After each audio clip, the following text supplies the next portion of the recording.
So thank you for joining us. So today we are going to have you tell us about your priorities for first 15 minutes. And if you have time left, you people can actually ask questions. But the latter half, we would like to introduce our bills. So Livermore Indivisible is a part of the California Indivisible State Strong Coalition. We have over 80 indivisible groups, and we do actually work together to pass the progressive bills, legislations. And each member group can nominate bills in 5 categories to create the CAS priority bills. The bills that did not get picked can actually become the endorsed bills. And we did nominate some of your bills, so they are now our endorsed bills. I know I presenting my energy bill the other day and Indivisible showed up. It was so fun. Yeah, great. It. So I don't think you need any introduction, and floor is yours. Thank you, Kyoko. It's so good to see all of you.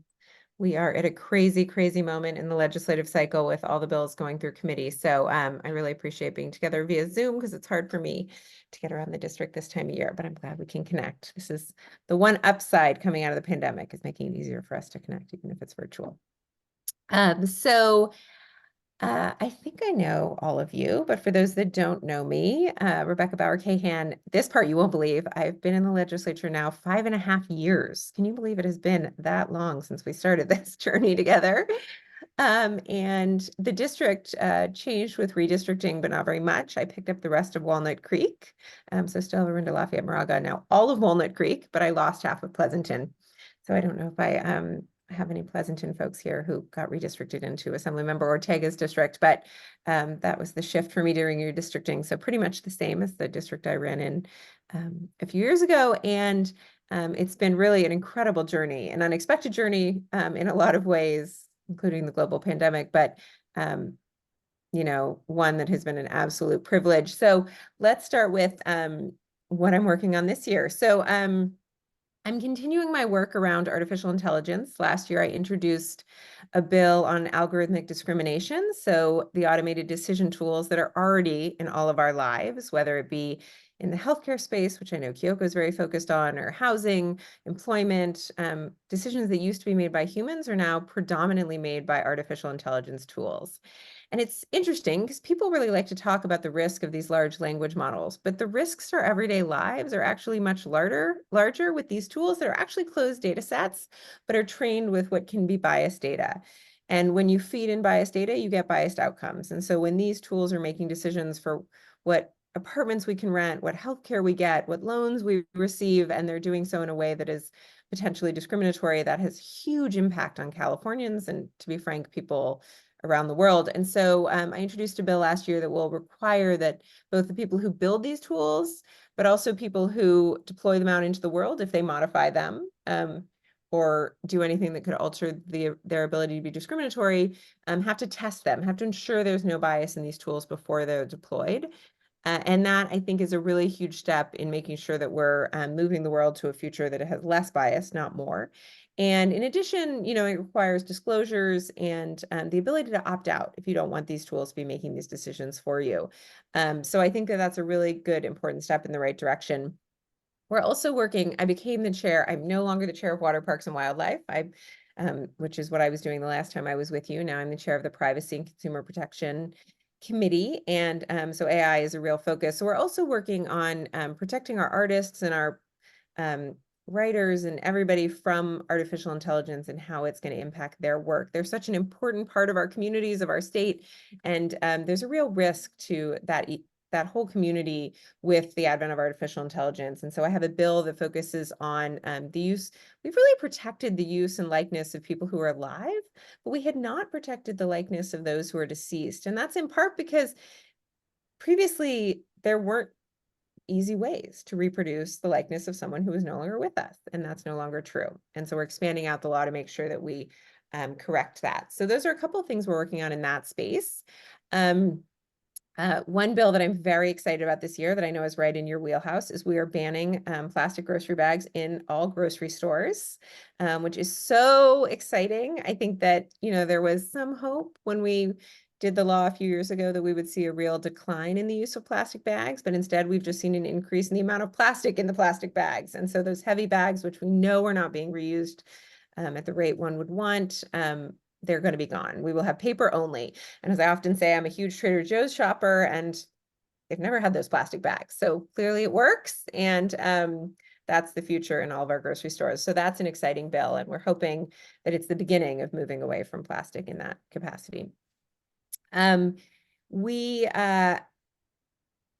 doing a bill. So the bill that I'm pretty sure it was Indivisible that showed up the other day. We're very focused on utility rates. It is the number one thing I'm hearing from my constituents right now. We got a call recently from a 101-year-old constituent whose bill went from $100 to $300 a month. And this is a woman who's on a fixed income and cannot afford for her bill to triple in cost.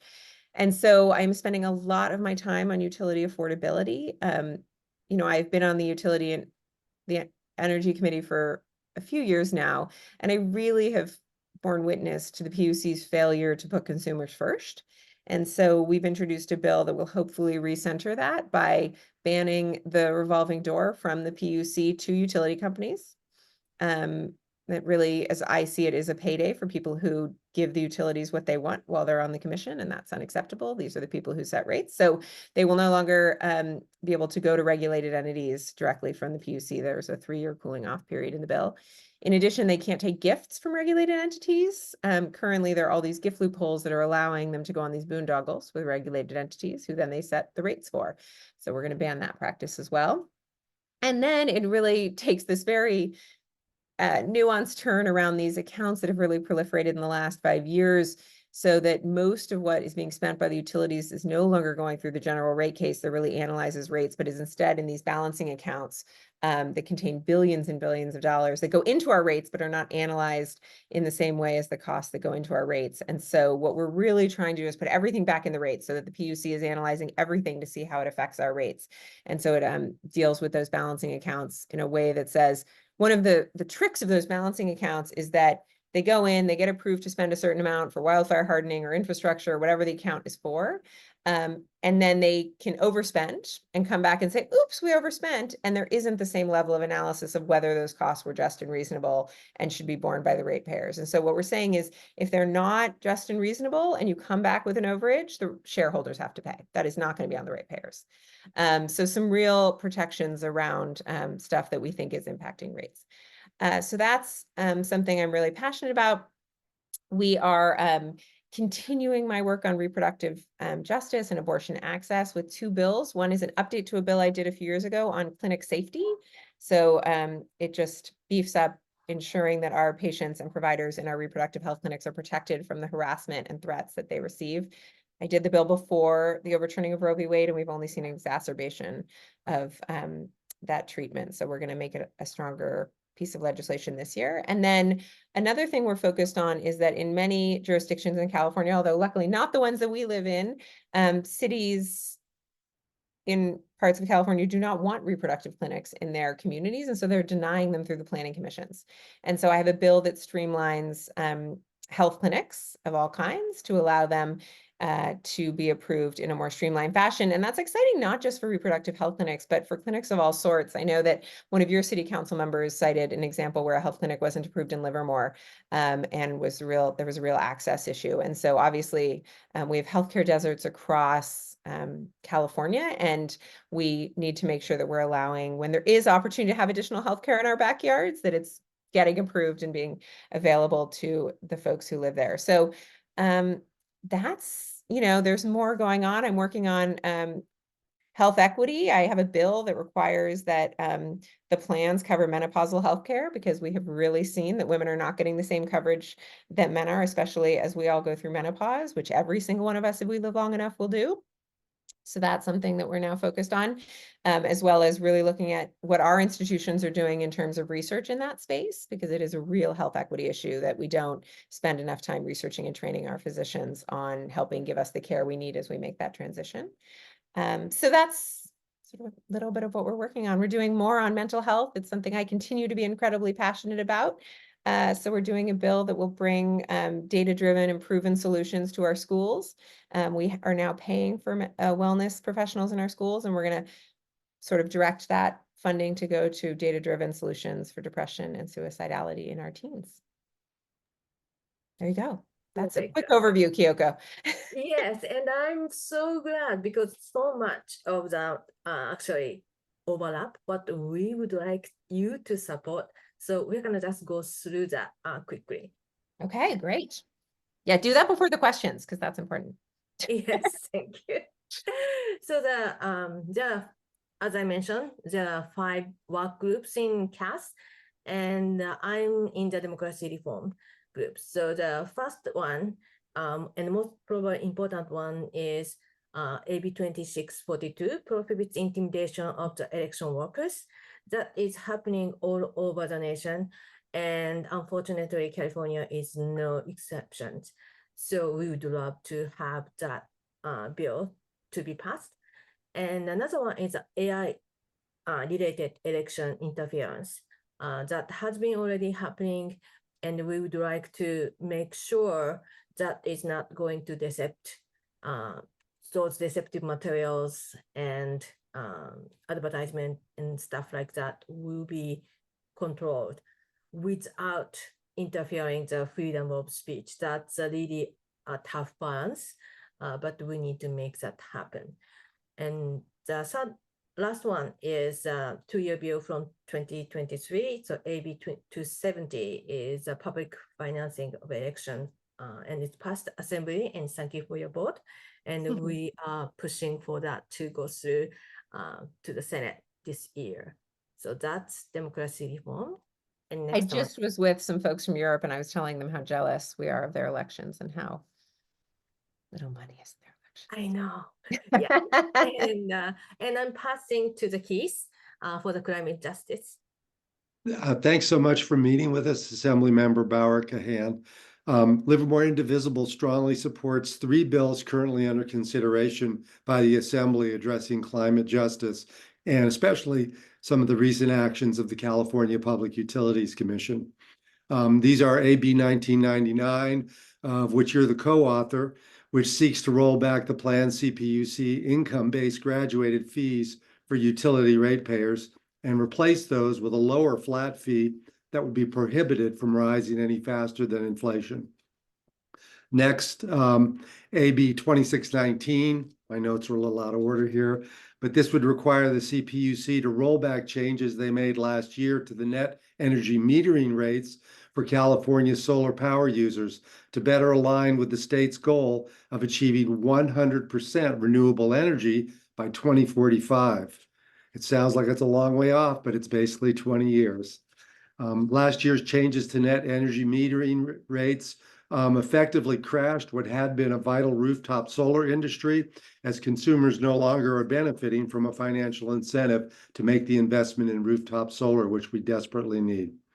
And finally, I'd like to share our support for AB 2256, a bill which would require the CPUC to do a broader assessment of the costs and benefits of implementing solar power installations to our communities, such as improved air and water quality and avoiding land use impacts when setting net energy metering rates. And just a postscript, we also want to thank you for authoring AB 2054, which we strongly endorse, and we're glad to see that moving forward. Thank you. You can see how well my colleagues and I think the CPUC is doing from the legislation. Yeah, not.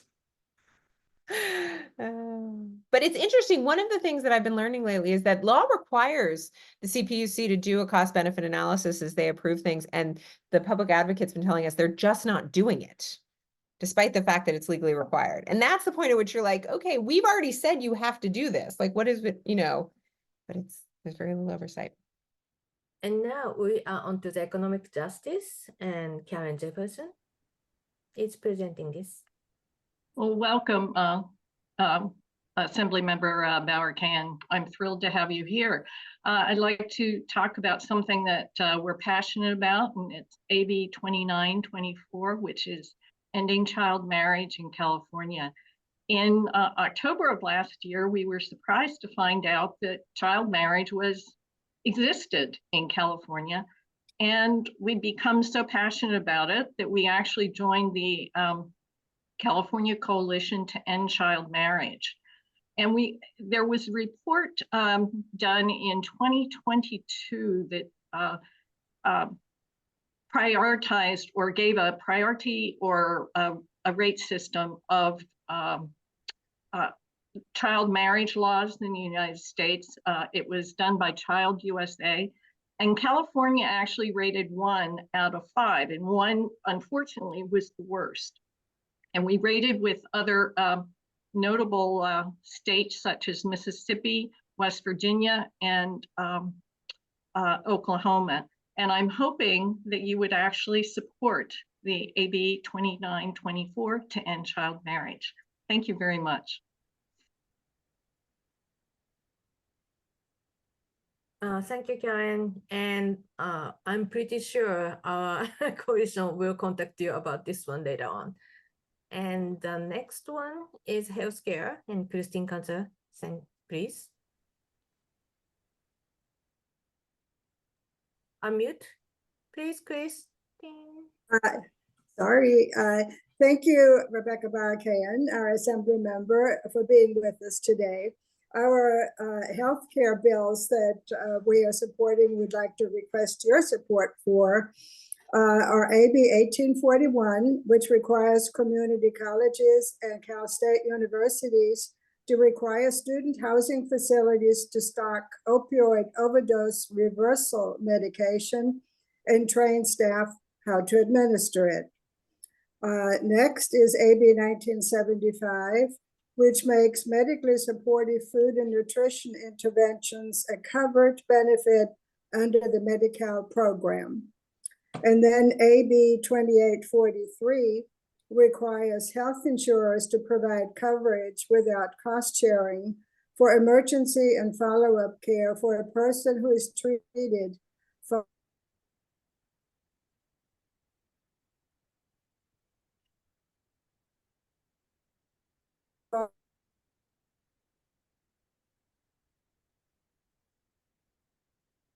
following a rape or sexual assault. Is your bill, AB incarcerated pregnant persons to be provided with free. It also prohibits them from being placed in solitary confinement or restrictive care during their pregnancy and for 12 weeks postpartum. I'd also like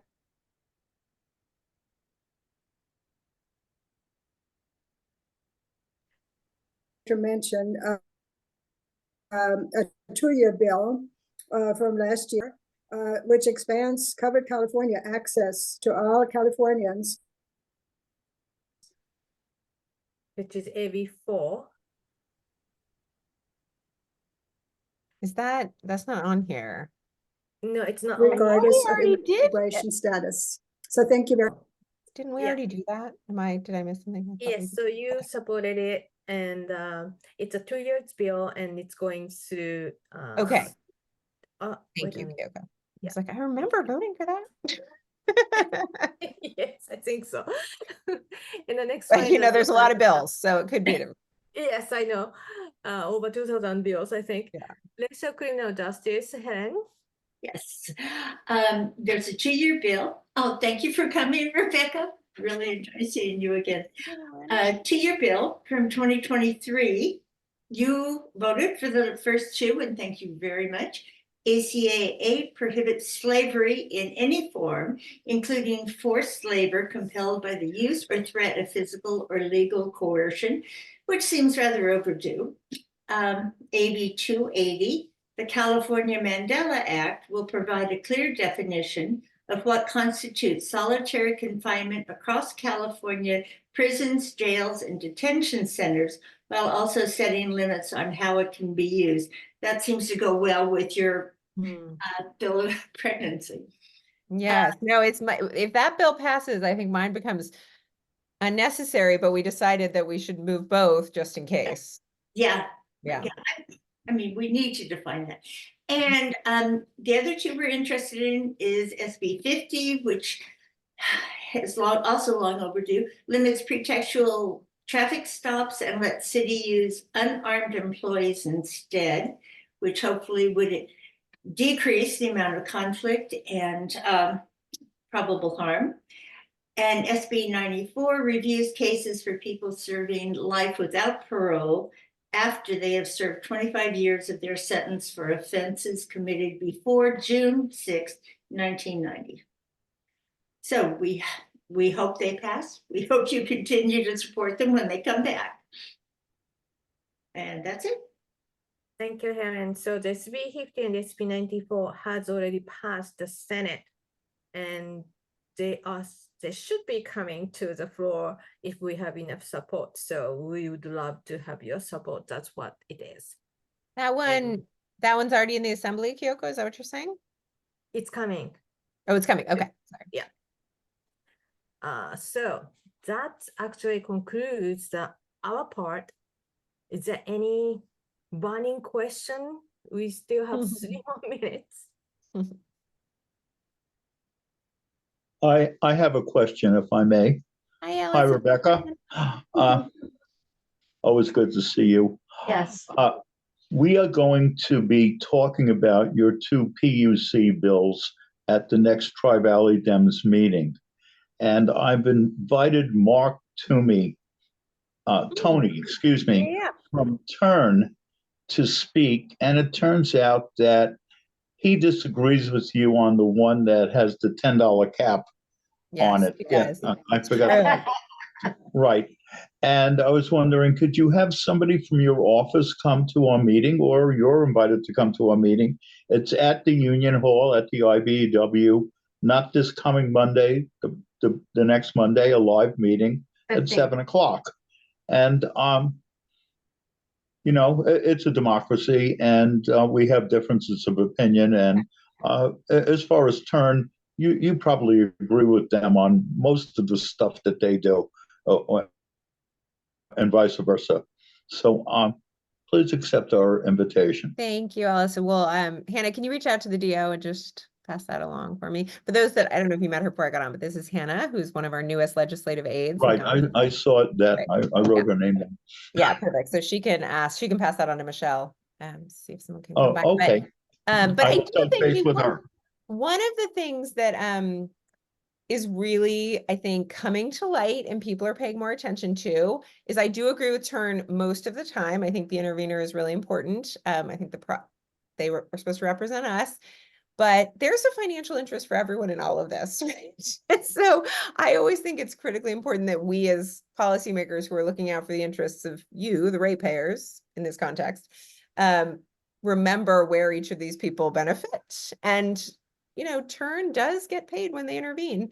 And so they have an interest sometimes, you know, that isn't always aligned with, I think, the ratepayers, but they do actually do, they do a really good job generally. And I think they really understand the process and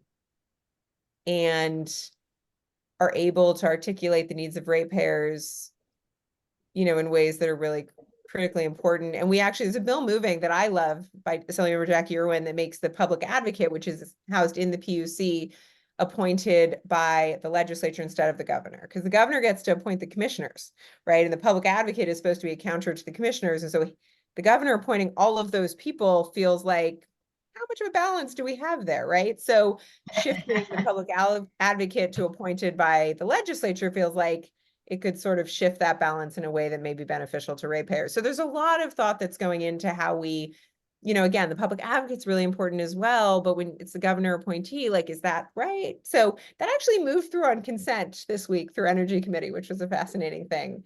See if it gets signed into law. But you know, I think we are really taking a deep dive at how do we change the structure so that the incentives are appropriate for everyone making these decisions, because you know, I think that we hope the ratepayers are top of mind for all of these people, but it's not, does not appear to be the case. Okay, thank you. Thank you.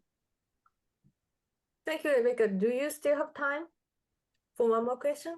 I'll take one more. Yes, I'm gonna be late to my next meeting, but you know, I'm late. I was late to you because I'm having technical difficulties all morning. Okay, go then. Who was it? Oh, Gordon. Yeah. Hi, Gordon.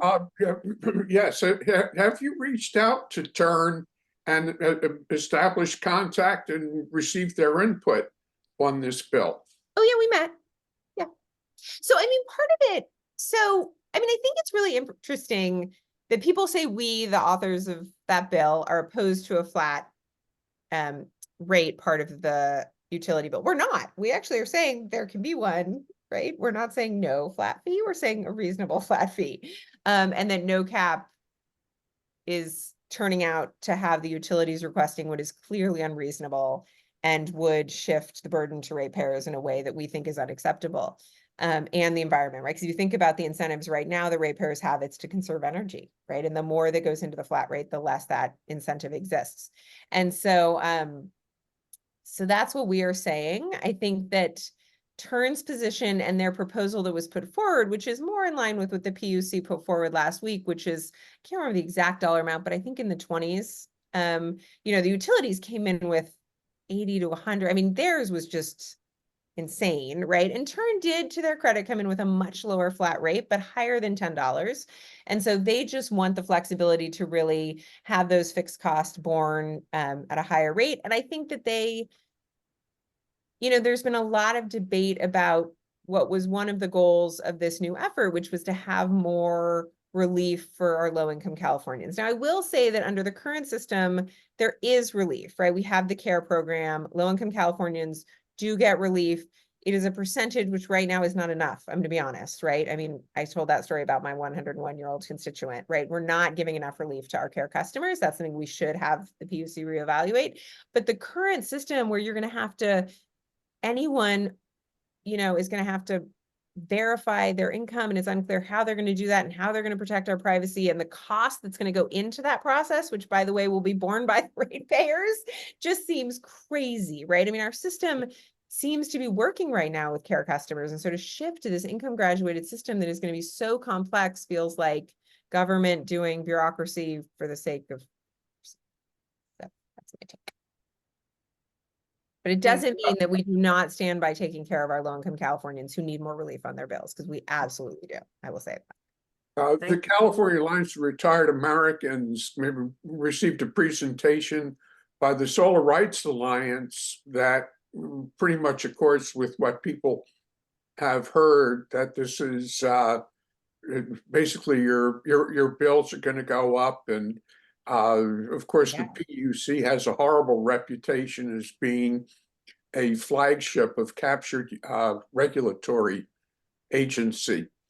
But Turn made a presentation and they said basically your monthly bill is going to remain the same. The way it gets partitioned is going to change. And I don't think many people have heard that. That is not what we have seen. The vast majority of Californians, the data I've seen shows it will go up. Some will go down, right, if you're in that lowest income bracket. But I will note that they consider low income in the proposal under $80,000. And I chuckle because we all know if you're making $100,000 for a family of four in our community, you are not, you are paycheck by paycheck. You are one bill away from being unhoused. Like, so 80,000 felt, I mean, I don't know there's any parts of California where if you're doing over 80,000 for a family of four that you've got it easy, but definitely not in the Bay Area.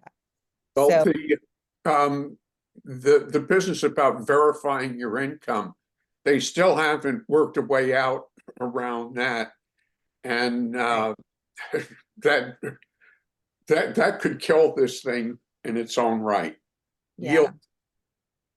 Yeah. So, I mean, I think that what I've seen is most bills will go up. Now, what is true is that the IOUs are not allowed to have, their pot is not allowed to go up, right? So the total they bring in fixed and variable has to stay the same under this. Although one of the things that I fear, to be frank with you, is that they'll just come back. It's easier, kind of reminds me of the tolls. The professor said this actually to me, the tolls on the bridges, where once we went to those fast track things, it just became so easy to raise those tolls and feel like people weren't noticing. And that's a little bit of the fear of this fixed rate, is that the utilities will just keep coming back to raise it and raise it and raise it.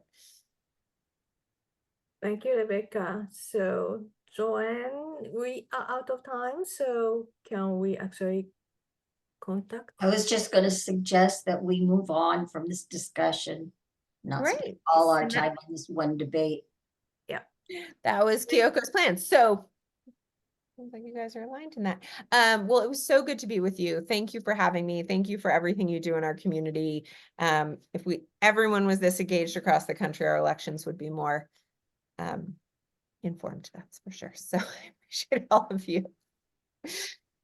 Thank you, Rebecca. So we will see you soon. I Yes. hope it. Bye, guys. Bye.